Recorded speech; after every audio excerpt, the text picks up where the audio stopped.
Chapter 1, Mishnah 1. When a person consecrates an animal as a korban, that animal becomes holy and it does not lose its holiness, unless it becomes blemished and is redeemed. Even if the owner of the korban wishes to substitute a better animal for it, the Torah forbids him to do so.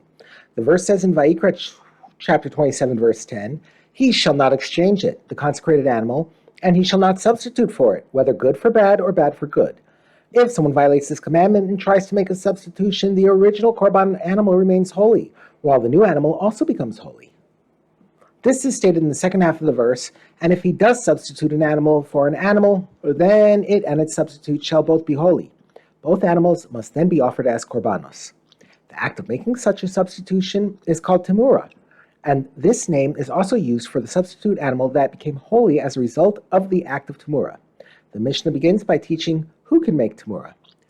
We now turn to the words of the Mishnah. All people have the ability to make Temurah, substitute, both men and women. This does not mean that a person is permitted to make Temurah. Rather, it means that if a person did make Temurah, the animal he tried to substitute becomes sanctified as a Temurah, while the original animal remains a korban as well. And he receives 40 lashes for violating the prohibition, he shall not substitute. A person cannot make Temurah with someone else's korban, only with his own. The Mishnah now teaches how the rights of Kohanim to eat the meat of certain korbanos offered in the Beis Hamikdash affect the Kohanim's ability to make Temurah with it. The Kohanim have the power to make Temurah with their own korbanos, and Yisraelim have the power to make Temurah with their own korbanos. But the Kohanim do not have the power to make Temurah with a chatas or an asham being brought by Israel as an offering. Only the owner of the korban can make Temurah with it, not the Kohen who is offering it for him. Although the meat of the chatas and asham offerings is given to the Kohanim to eat, they do not have any rights to the korban until it has been slaughtered and properly offered, but not while the korban is still alive. Therefore, they cannot make Temurah with it. Nor can the Kohanim make Temurah with a bechor that was given to them by Israel, even though it now belongs to them. An animal bechor is sanctified from birth. It must be given as a gift to a Kohen, who offers it as a korban and eats its meat.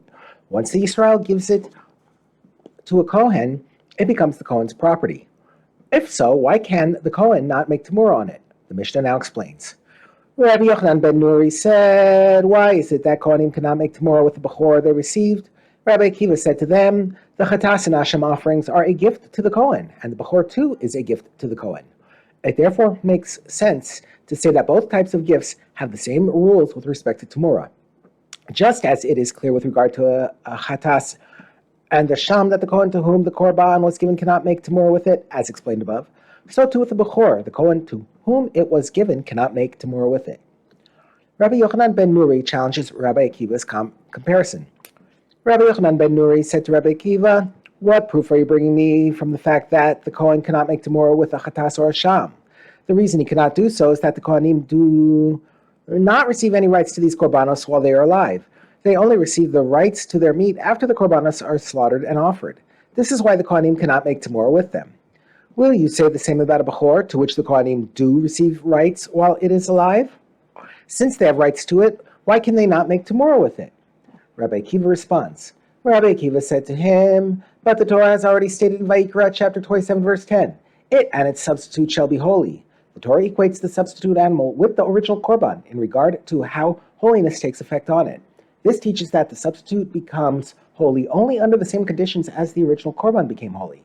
Where did the holiness take effect on the bechor itself?